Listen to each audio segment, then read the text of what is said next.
Kendrick, you have been adamant on how important these last few games are for the Bucks. They currently are in jeopardy of losing that 2 seed. How important is this game for Milwaukee? It's a must-win. It's a must-win. Toronto, Memphis, Washington, the Knicks. That's who the Bucks lost to their last 4 games. They're on a 4-game losing streak.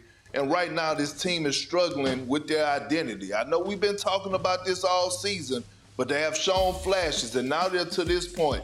And if you're a championship caliber team with championship aspirations, you do not want to be in this position.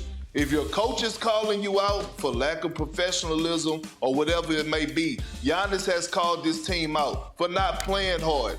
I called this team soft just yesterday. This team has to find their identity. They're going against a team that they're probably going to have to face in the Eastern Conference if they get there to make it to their destination. That is your measuring stick. So they got to win this, 1, to get back on track, and 2, to have an assessment of where they are. This is one of those must-win situations. Absolutely, particularly after losing in the first round. Well, my thing is this. It doesn't matter. I don't think it matters if they are 2, if they are 3. You can win a championship in any one of those positions. What matters is how they are playing.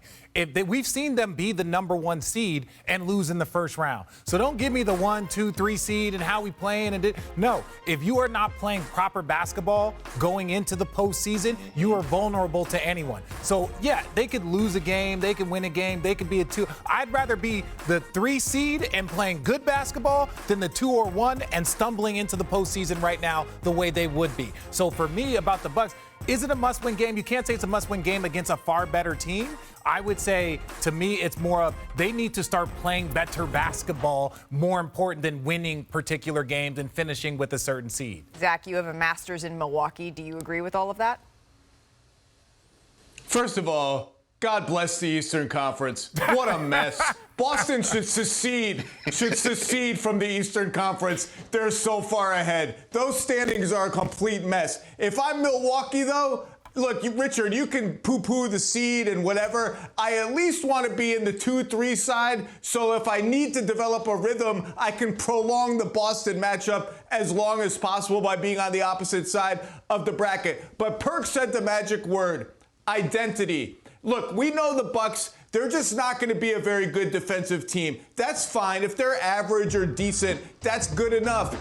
If their offense carries the day, and if they have their full complement tonight, if Chris Middleton's back tonight, because guys missed all those games that they lost, losses were still bad. I want to see if they can get their identity and their rhythm back on offense, because we've only seen it in flashes. A Dame Giannis pick and roll on one side, into a Chris Middleton, Brook Lopez pick and roll on the other. However you want to arrange it, that identity has really proven hard for them to grasp and keep. And they're going to need to do that every single possession if they're going to beat a team this good 4 times. And like Perk said, that team, Boston, is the measuring stick. And tonight's a chance to say, let's get our mojo back at the right time. And why that makes me so nervous, Zach, you're right, is that I don't believe in getting cute with playing the seeding game. Oh, try to get this matchup or that matchup. We see Philadelphia coming up the standings. They could be dangerous in the first round. I don't think you want to mess with all of that. But Milwaukee's been so firm in who they are as a team over the last several years. They have always sort of been up there near the top, feeling good about them. Milwaukee's sort of a safe choice to make a deep run